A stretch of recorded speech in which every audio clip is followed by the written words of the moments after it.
اللہ تعالیٰ نے ہر انسان کے اندر، مرد عورت کسی کے اندر بھی یہ الہام کر دی ہے، انٹیوٹیولی ہی نوز کہ اچھائی کیا ہے اور برائی کیا ہے۔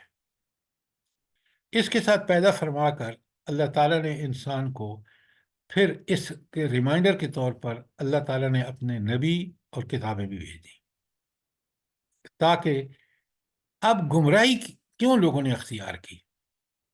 اب آپ کا سوال یہ ہے، اس کا جواب یہ ہے کہ وہ لوگ جو بگڑ گئے تھے، جو بالکل دنیا پرستی میں شیطان کے پیچھے، نفس کے پیچھے، خواہشات کے پیچھے لگ گئے تھے، ان کے لیے دین ان سے کہتا تھا کہ ان کو چھوڑ دو، برائیوں کو، اور نیکی کی طرف آؤ، وہ جو امر بالمعروف اور نہی عن المنکر ہے۔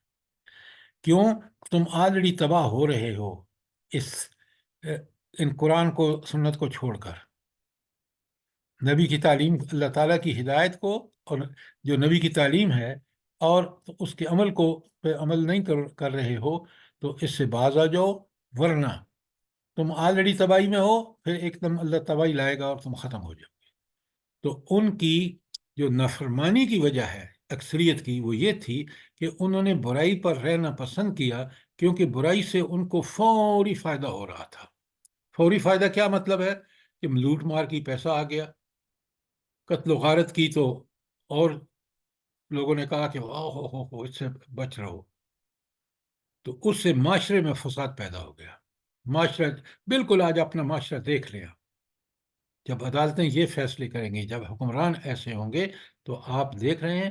اب آج بالکل سمجھ آ جانا چاہیے آپ کو، ہمارے پاس قرآن اب اللہ نے محفوظ ترین ہمیں ہاتھ میں دے دیا، اور نبی کریم صلی اللہ علیہ وسلم کی پوری زندگی ہمارے سامنے ہے، پھر ہم کیوں نافرمانیاں کر رہے ہیں؟ اکثریت کیوں کر رہی ہے؟ وہ بالکل وہی وجہ جو میں نے آپ کو بتائی ہے۔ بات سمجھ آئی کہ نہیں آپ کو؟ جی بالکل، جزاک اللہ۔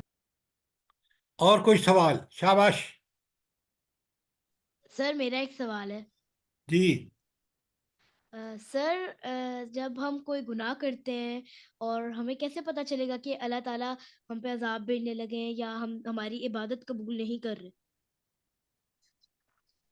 بیٹا یہ بڑی آسان بات ہے، مجھے یہ بتائیں، کبھی آپ نے غلط کام کیا ہو تو اندر سے آپ کو، آپ کے ضمیر نے، کانشیس نے آپ کو روکا نہ ہو کہ یہ برا کام ہے، تم کیوں کر رہے ہو؟ ایسا ہوتا ہے نہیں ہوتا؟ ہوتا ہے سر۔ یہ وہی بات ہے جو میں نے ابھی پہلے جواب میں کہی ہے، کہ اللہ تعالیٰ نے پہچان رکھ دی ہے ہر آدمی کے، کہ برائی کیا ہے اور نیکی کیا ہے۔ لہذا جب ہم برائی کر رہے ہوتے ہیں تو شروع میں تو ہمارا ضمیر خوب ملامت کرتا ہے کہ باز آ جاؤ، ہم کہتے ہیں نہیں نہیں چھوڑ، اندر سے جو آواز آئی ہے اس کو دبا دیتے ہیں، اور برائی اس لیے کرتے ہیں کہ ہمیں فائدے ہوتے ہیں فوری طور پہ، لیکن وہ فائدے ایٹ وٹ کاسٹ؟ کہ معاشرے میں جھوٹ کا رواج، رشوت کا رواج، یہ سب ہم برائیاں کر رہے ہوتے ہیں۔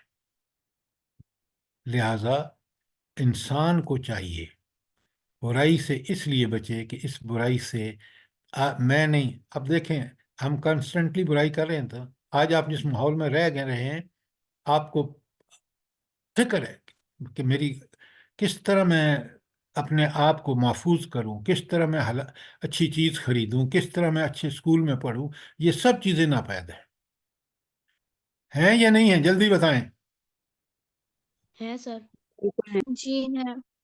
تو یہ ہے وہ چیز، جو نیکی کریں گے تو آپ ایسے انسان بنیں گے جو بہترین، اگر بچے ہیں آپ تو بہترین بیٹا بیٹی ہوگا، اگر بڑے ہو کے جوان ہوئے ہیں تو بہترین بیوی اور خاوند ہوں گے، اور باپ، جب باپ بنیں گے تو آپ بہترین باپ ہوں گے، کیونکہ آپ اللہ کے لا الہ الا اللہ کو کے کانٹریکٹ کو آپ اب پوری طرح پابندی کر رہے ہوں گے۔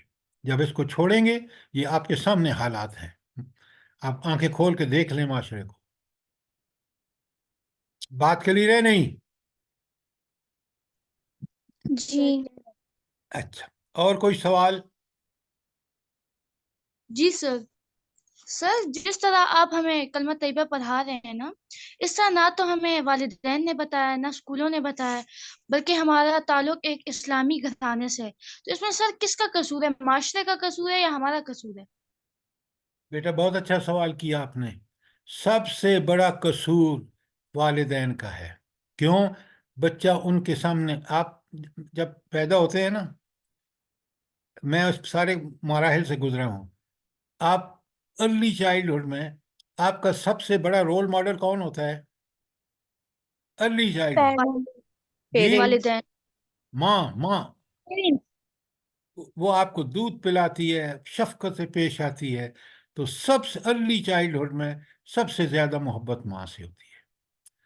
اب آپ ہو گئے 4-5 سال کے، تو آپ کا رول ماڈل کون ہوتا ہے؟ باپ. باپ. بالکل ٹھیک کہا آپ نے. اگر وہ آپ کے ارلی چائلڈہڈ میں ماں دیندار ہوتی، آپ کو دین سکھاتی، دین پر آپ کے سامنے عمل کرتی، اور جب 5-6 سال کے ہوئے ہیں تو آپ کا والد جو آپ کا رول ماڈل تھا وہ آپ کو دین سکھاتا، دین پہ عمل کرتا، آپ اس کو آنکھوں کے سامنے دیکھتے، تو آپ کی پرورش ایک ایسے ماحول میں ہوتی کہ اس کو چائلڈہڈ کے اندر آپ کو ساری دین کی چیزیں اس پہ عمل کرنے میں بن جاتے. تو اس لیے میں کہہ رہا ہوں کہ والدین کا قصور ہے. اس کے بعد والدین آپ تھوڑے بڑے ہوتے ہیں، جیسے ابھی آپ نے کہا کہ بھائی ہمیں یہ چیزیں آپ کے والدین کو بتانا ان کا فرض ہے، کہ وہ آپ کو یہ لا الہ الا اللہ محمد الرسول اللہ جو ہم نے پڑھا ہے، اور یہی ہمارا اللہ سے عہد ہے، اگر ہم اس کی خلاف ورزی کریں گے اللہ ناراض ہوگا، اور اگر اس کا پابندی کریں گے اللہ راضی بھی ہوگا، اور اللہ دنیا میں بھی ہمیں برکتیں دے گا اور آخرت میں بھی. تو پہلا قصور ہے والدین کا، دوسرا قصور ہے استادوں کا، تیسرا قصور ہے معاشرے کا، آپ کا پڑوسی، جو بازار جہاں گندگی ہے وغیرہ وغیرہ. تو یہ اس طرح آپ دیکھ رہے ہیں کہ یہ اثر برائی کا پھیلتا چلا جاتا ہے. ٹھیک ہو گیا؟ میں نے کہا جی سر. کوئی سوال نہیں ہے؟ سر میرا ایک سوال ہے. جی سر بولیے. میرا سوال یہ ہے کہ حضرت آدم سے لے کر یہ لکھا ہے کہ نبی آپ کی آواز کٹ گئی ہے. کے وسلم تک آنے والے تمام انبیاء کی دعوت. سر میرا کوشچن یہ ہے کہ حضرت آدم سے لے کر ادھر سامنے لکھا ہے کہ حضرت آدم سے لے کر نبی کریم صلی اللہ علیہ وآلہ وسلم تک آنے والے تمام انبیاء کی دعوت کلمے کا پہلا حصہ لا الہ الا اللہ تھا. تو سب انبیاء کا اگر یہی ایم تھا تو پھر آپ صلی اللہ علیہ وسلم کو آخری نبی کیوں کہا جاتا ہے؟ انہی کی تعلیمات پر عمل کیوں کیا جاتا ہے؟ Very good, excellent question. Allah تعالیٰ نے، بیٹا بہت غور سے سنیں، حضرت آدم ایک انسان تھے، اماں ہوا ان کے ساتھ تھی، وہ زندگی بڑی سمپل تھی، تو ان کو ایک اللہ لا الہ الا اللہ کی ضرورت تھی. ان کے پاس بندے تھوڑے سے تھے، لہٰذا وہاں جو احکامات آئے وہ محدود آئے. اس سے آگے بڑھیں تو حضرت ابراہیم علیہ السلام کا زمانہ آیا، پھر اسی طرح انبیاء کا، تو انسانیت، معاشرہ ترقی کرتی چلی گئی. اور بالآخر جب حضور نبی کریم صلی اللہ علیہ وآلہ وسلم کا دور آیا تو انسانی معاشرہ جو تھا وہ ہر حال سے مکمل ہو گیا تھا دنیاوی نقطہ نظر سے. تو اس وقت اللہ تعالیٰ کی علم اور حکمت کا یہی فیصلہ ہوا کہ اب نبوت کی ضرورت نہیں ہے، یہ آخری نبی اور آخری دین، آخری کتاب کی حفاظت خود لے لی قرآن کی، اور آخری نبی کے بارے میں ساری معلومات آپ کو اللہ نے انتظام فرمایا وہ مل رہی ہیں. تو اس لیے اللہ تعالیٰ نے یہ اپنے علم اور حکمت کی بنیاد پر فیصلہ فرمایا کہ اب معاشرے کو مکمل ہدایت قرآن اور سنت میں دے دی گئی ہے. اگر کوئی مسائل آئیں گے تو انشاءاللہ وہ اسی کی روشنی میں لوگ جو ہیں، مومن جو ہیں، علماء جو ہیں، وہ اس کو حل کر لیں گے. تو اس لیے اللہ تعالیٰ نے یہ، کیونکہ دنیا کو اللہ نے اینڈ کرنا ہے.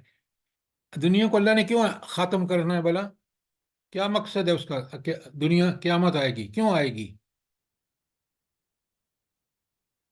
جلدی بتائیں. حساب کتاب کے لیے. آپ، اللہ نے حساب لینا ہے. بالکل آپ نے ٹھیک کہا کہ رب العالمین نے ہم سے پورا پورا حساب ایک ایک عمل کا لینا ہے. یہ دنیا اللہ نے بنائی اسی لیے ہے. اب میں آیتیں پڑھ کے سناؤں گا تو آپ کیونکہ ذرا ابھی چھوٹے ہیں اللہ تعالیٰ فرماتے ہیں خلق الموت والحیات لیبلوکم ایکم احسن عملا، میں نے زندگی اور موت بنائی اسی لیے کہ میں دیکھوں، میں تمہارا امتحان لوں کہ کون بہترین عمل کرتا ہے۔ تو اس لیے اب ایک دنیا کا اینڈ ہونے والا ہے، یہ کب ہوگا اللہ کو پتہ ہے، اور وہاں اصل زندگی شروع ہوگی موت کے بعد، برزخ، برزخ کے بعد یہاں جمع ہوں گے، اور پھر وہاں سوال و جواب، وہ حساب و کتاب ہوگا، اور برے لوگ جہنم میں پھینک دیے جائیں گے، اور نیک لوگ جنت میں اللہ تعالیٰ ان کو داخل فرما دے گا۔ میں نے اختصار سے، کیونکہ یہ بڑی لمبی ہے تفصیل، تو یہ اللہ نے اس لیے پیدا کی دنیا، اور اس لیے نبوت کا اختتام فرما دیا کہ اب اللہ تعالیٰ کا منصوبہ یہی ہے کہ اب وہ قیامت قائم ہو، اور حضرت آدم سے لے کے آخری انسان جو دنیا میں اس وقت ہوگا جب قیامت آئے گی، ان بیچ میں سب انسانوں کو جمع کر کے ان کا حساب و کتاب ہوگا، اس پہ فیصلہ ہوگا کہ دائمی زندگی ہمیشہ، جنت ہمیشہ کی ہے، یہ عارضی زندگی ہے، آپ دیکھ رہے ہیں۔ اب بات سمجھ آئی کہ نہیں آئی آپ کو؟ جی سر، اور میرا ایک اور کوشچن ہے، وہ یہ کہ جو قرآن مجید ہے وہ آخری کتاب ہے اور اسی پر سب کا ایمان ہونا چاہیے، تو وہی مسلمان ہے۔ تو اس کی ایک اور وجہ یہ ہے کہ اللہ تعالیٰ نے اس کا ذمہ خود لیا ہے، اور آسلم کے آخری نبی ہونے کی وجہ یہ ہے کہ جو حضرت عیسیٰ علیہ السلام کی کتاب تھی اس میں چینجز آ گئے ہیں۔ ہاں، بڑے غور سے سنیے بیٹا، بہت اچھا سوال کیا آپ نے۔ دیکھیے، جتنی کتابیں پہلے نازل ہوئی ہیں نا، مثلا میں مشہور کتابیں آپ کو بتاتا ہوں، تفصیل میں نہیں جاتے۔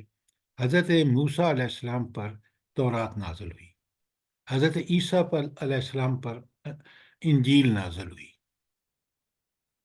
اور ان دونوں کتابوں کی حفاظت اللہ تعالیٰ نے اپنے ذمے نہیں لی۔ کیوں؟ اصل میں تو حفاظت اللہ تعالیٰ نے ذمے قرآن کے اس لیے لی کہ قیامت تک اب اس نبی تو آنا کوئی نہیں ہے، تو لہٰذا ان لوگوں نے، یہودی جو تورات کے ماننے والے تھے، عیسائی جو بائبل کے انہوں نے اس میں بڑی تعریف کی ہے۔ وہ بھی قرآن آیا تو پتہ چلا کہ انہوں نے یہ چیزیں تو تبدیل کر دی ہیں، لیکن قرآن کیونکہ آخری کتاب ہے، محمد رسول اللہ صلی اللہ علیہ وسلم آخری رسول ہیں، تو ان کے بارے میں ہر ایک چیز اللہ نے محفوظ کر دی ہے، تاکہ مسلمانوں کو علم قرآن سے حاصل کریں، اور اس پہ عمل کس طرح کرنا ہے وہ نبی کریم صلی اللہ علیہ وسلم کو دیکھ کے کریں۔ سوال کلیئر ہے؟ جی سر۔ سر ماشاءاللہ آج یہ بہت ایکٹیو ہوئے ہیں بچے سارے، اور بہت خوبصورت سوال جواب کر رہے ہیں۔ الحمدللہ، اللہ تعالیٰ ان کو توفیق دے۔ دیکھیں، اللہ تعالیٰ سب سے پہلے ان کے والدین کو توفیق دے کہ کتنے اچھے بچے ہیں، ان کی تربیت کریں۔ سر ایک اور کوشچن ہے۔ جی، سر وہ کوشچن یہ ہے کہ پچھلی جو قرآن مجید سے پچھلی کتابیں ہیں ان میں چینجز، یہ تو ظاہری بات ہے کہ ان کے دور کے بعد لوگوں نے خود ہی کی ہیں، تو سر جن لوگوں نے چینجز کیے ہیں ان کو خود نہیں مطلب یہ ہوتا تھا کہ ہم حق کو باطل قرار دے رہے ہیں اور آگے آنے والوں کے لیے غلط ثابت ہوگا؟ Very good, very good. اچھا، آپ کو میں ایک مثال سے سمجھاتا ہوں، پھر بات آپ کو سمجھ آ جائے گی۔ آپ نے دیکھا کہ ہم اس پاکستان میں اللہ کے حکم کے خلاف کام کر رہے ہیں، نہیں کر رہے؟ سود کھا رہے ہیں مثلا، ایسا ہی ہے؟ جی سر۔ اچھا، نمبر 2، اب افغانستان میں مجاہدین کی لڑائی ہو رہی ہے امریکہ سے، جو کافر ملک ہے۔ آپ مجھے بتائیں ہمیں کس کی مدد کرنی چاہیے تھی؟ افغان افغانستان۔ امریکہ، ہم نے کس کی مدد کی؟ کس کی مدد کی؟ امریکہ کی۔ ہاں، باطل۔ قرآن کی خلاف ورزی کی نا ہم نے۔ جی سر۔ اچھا، اب اللہ نے حفاظت نہ لی ہوتی نا، تو یہ ہمارے حکمران ایک دوسرا قرآن چھاپ دیتے، اس میں جہاد و قتال کو نکال دیتے، اس میں سود کو حلال قرار دیتے۔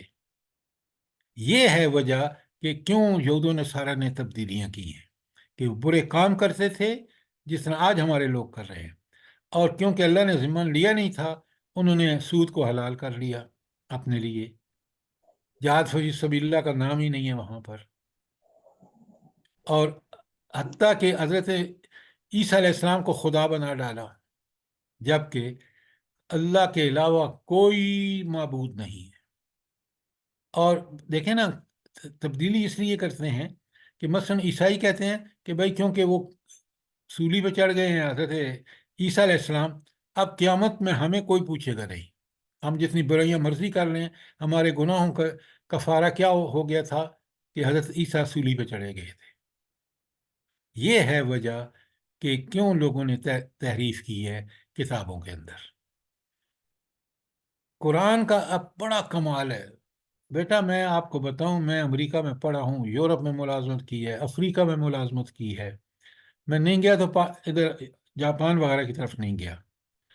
جہاں میں نے نماز پڑھی ہے مجھے ایسا لگتا تھا کہ بالکل زبر زیر کے ساتھ یہ وہی قرآن ہے جو پاکستان میں مسجد میں پڑھا جاتا ہے. تو اس لیے یہ اللہ کا کرم ہے کہ اس نے اس کتاب، ورنہ آپ کو جیسے میں نے بتایا ہے کہ یہ ظالم حکمران جو تھے یہ اللہ کی کتاب میں تحریف کر دیتے برے کاموں کی جسٹیفائی کرنے کے لیے، تاکہ عوام الناس بالکل انہی کی بات سمجھیں. قرآن میں گویا نعوذ باللہ ایسی تبدیلی کریں کہ تاکہ لوگ سمجھیں کہ یہ تو قرآن کے مطابق کر رہے ہیں. اب بات سمجھ آئی کہ نہیں آئی؟ جی سر، اور سر ان کے یہ کتابیں ان میں تبدیلی کرنے کی ایک وجہ یہ بھی تھی کہ ان کو وقتی طور پر فائدہ ہو، اور پھر بھی انہوں نے یہ نہیں دیکھا کہ آگے آنے والی نسل جنہوں نے ان کتابوں کی پیروی کرنی ہے ان کو کتنا نقصان ہوگا. اچھا، یہ تو بات آپ کی ٹھیک ہے، لیکن اس میں تعریف کر کے اور انہوں نے غلط چیزوں کو جب عمل کیا اور پھر باقیوں کے لیے بھی مثال بنے، اس کا سب سے بڑا، اس سے بچنے کا سب سے بڑا طریقہ کیا تھا؟ کیا چیز ان کو مجبور کرتی کہ یہ مت کرو؟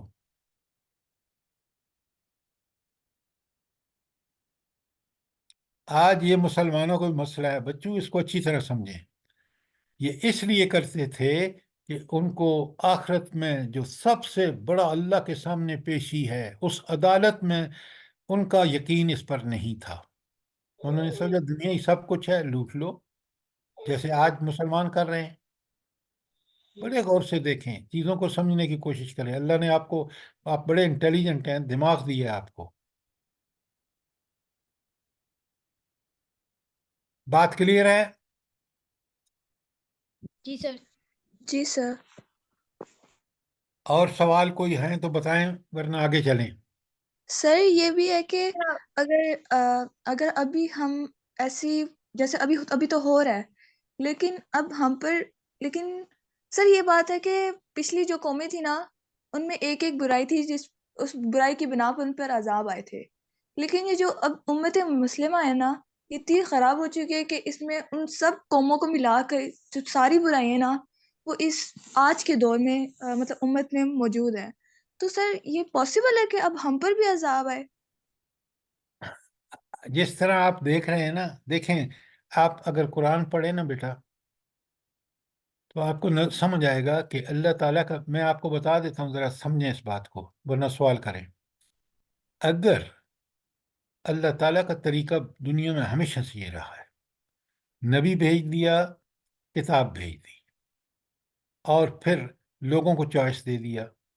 یہ اللہ امتحان ہے نا، کہ چاہیں تو امتحان ٹھیک ٹھیک پرچہ حل کریں، چاہیں تو 3 گھنٹے اس پہ گالیاں لکھ دیں.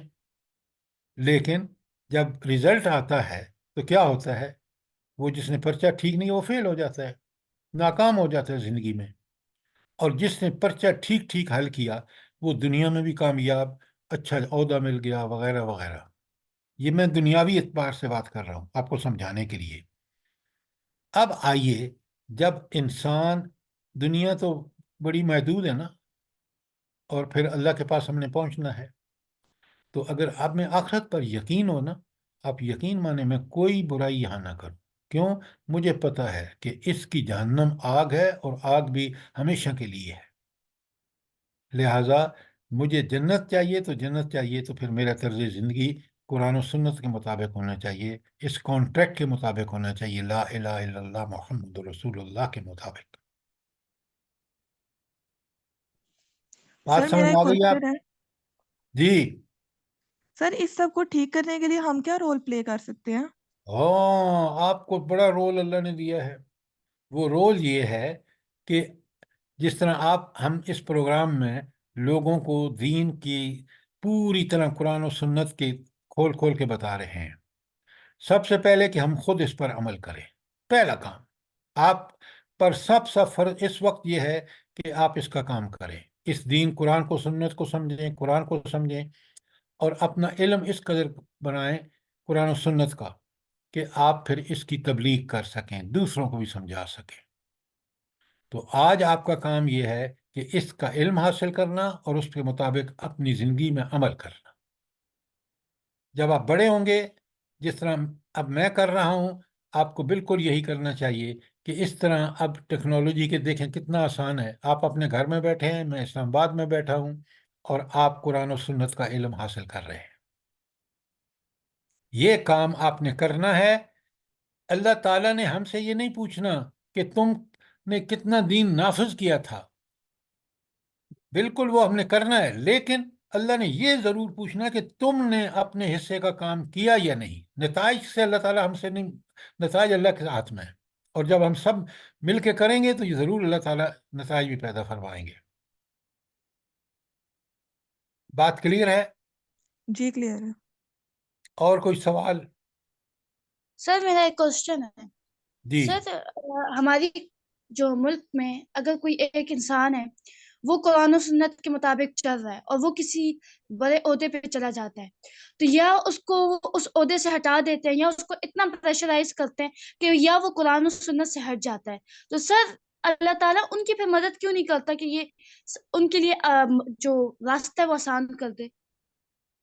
اچھا، بڑی اچھی بات کی ہے آپ نے بیٹا۔ ایک بات سنو، اس کو اللہ تعالیٰ جب وہ بڑے عہدے پہ پہنچ جاتا ہے اور اس کو دین کی وجہ سے تکلیفیں آتی ہیں، وہ ان کو برداشت کرتا ہے، تو پھر اس کو جنت ملے گی۔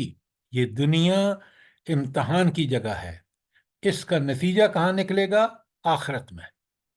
لہٰذا اس کا فرض ہے کہ، اور پورے مسلمانوں کے، پاکستان کا فرض ہے کہ یہاں وہ نظام ہونا چاہیے تاکہ ایسے لوگ ہی اس نظام کو چلائیں، ورنہ یہ حال ہوگا جو آج آپ کا ہو رہا ہے، کیونکہ عہدوں پر نظام باطل کا ہے، نظام قرآن و سنت کا نہیں ہے، تو پھر آپ کو یہی مشکلات آئیں گی۔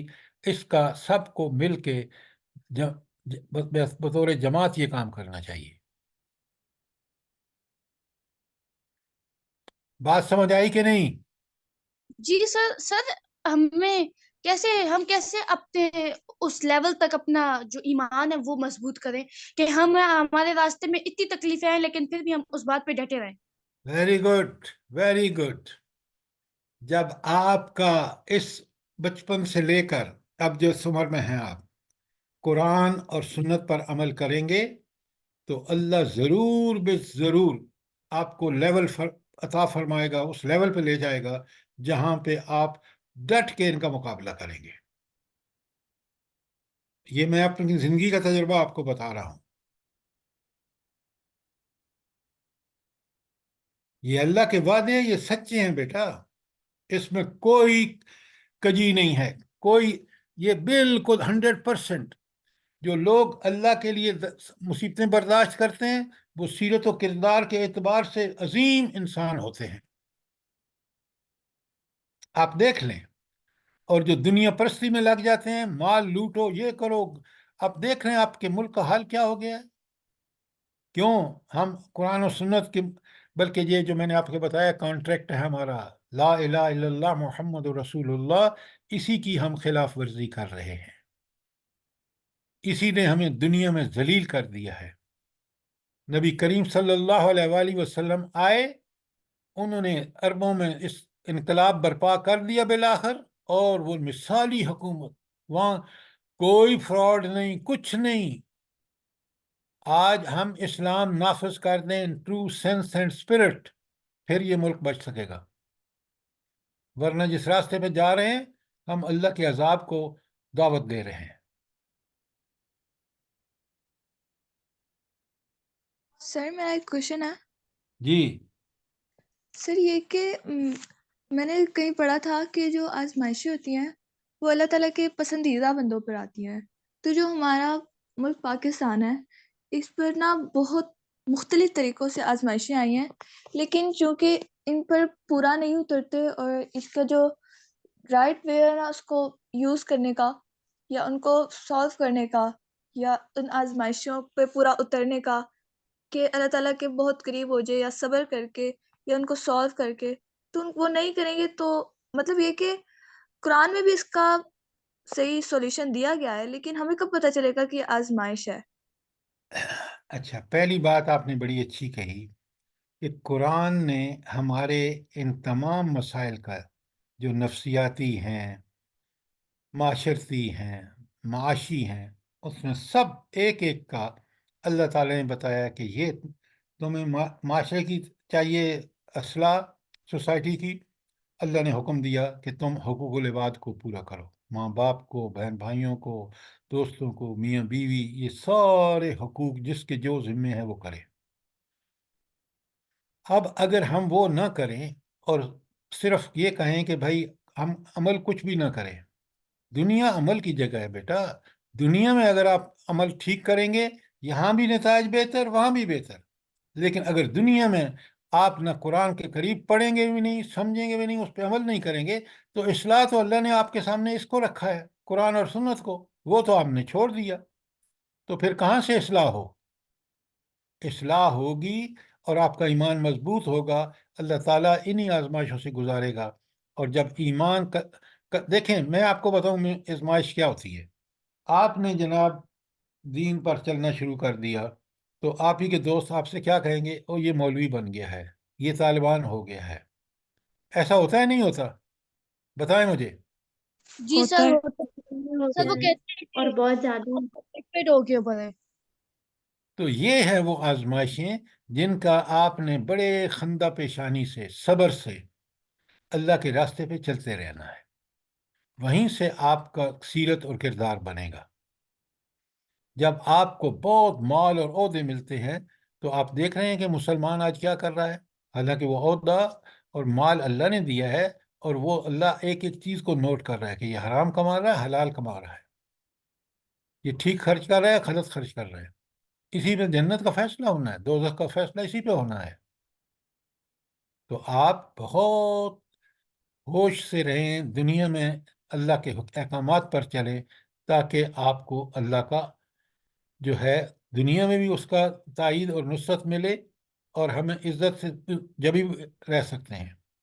ورنہ آپ دیکھیں مٹھی بھر یہودی اگر سارے عرب مل کے پیشاب کریں نا تو وہ اتنے کم ہیں کہ وہ ڈوب جائیں گے اس میں.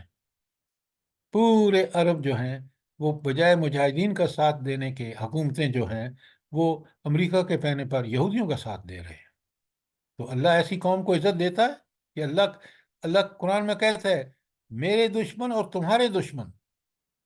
تو یہ کافر، یہ ہندو، اب ہمارے دوست نعوذ باللہ ہندو بھی ہیں اور کافر بھی ہیں. تو اس لیے اگر آپ چاہتے ہیں کہ عزت، تو عزت اس کلمے کو، اس کے تقاضوں کو پورا کرنے میں ہے. تاریخ آپ کے سامنے ہے.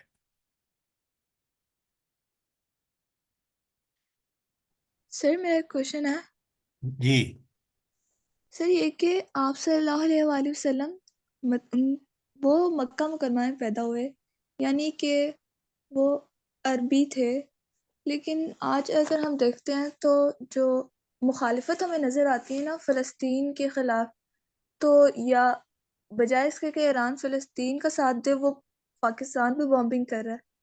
تو سر اس کا پھر ہم اس کو اپوز کر سکتے ہیں نا، کیونکہ وہ تو غلط ہے. آپ مجھے یہ بتائیں، بالکل آپ ٹھیک کہہ رہے ہیں. مجھے یہ بتائیں کہ ہمارا پہلا فرض، یہ تو حملہ اب ہوا ہے نا، ہم نے کہاں تک مظاہرے کیے ہیں، کہاں تک ہم نے مدد کی ہے مجاہدین غزہ کی، حماس کی ہے ہم نے؟ بتائیں.